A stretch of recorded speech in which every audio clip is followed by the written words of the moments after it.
Today I had the honour of attending the Remembrance Day commemoration service at the Coolum-Peregian RSL Sub Branch.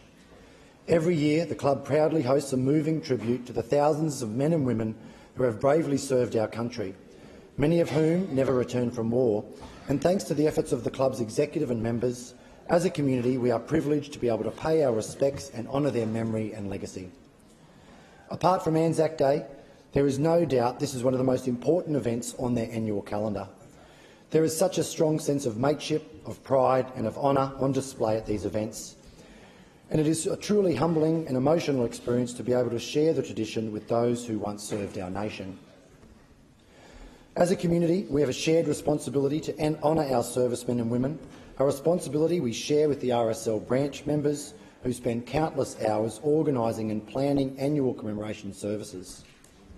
So when the Coolum-Peregian RSL Sub Branch issued an SOS in the lead-up to this year's Remembrance Day service, I had cause for alarm.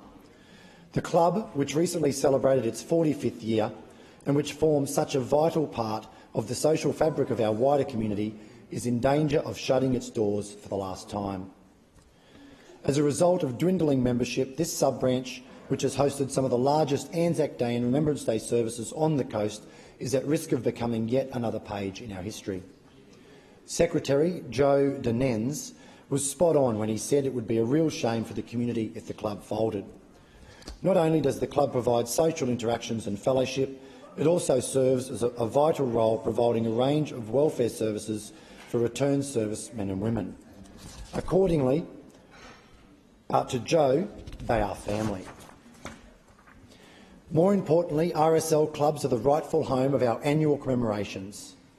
They are the literal barracks that chronicle our nation's right to freedom, and as a community we need to do everything we can to help preserve them.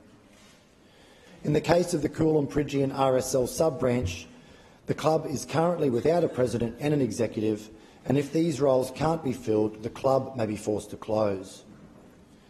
I've no doubt there are many clubs across our state facing a similar fate. As the years pass, many of our older veterans are no longer able to continue in their volunteer roles, supporting the ongoing work of the RSL. By sharing the story of the Coolum-Peregian RSL Sub Branch today, I hope we can help inspire our community to reach out and support the wonderful work they continue to do, preserving our nation's rich history and legacy and honouring those, past and present, who have served our country. Thank you, Mr Deputy Speaker. Thank you, Member for Nindri. I call the member for Bulimba.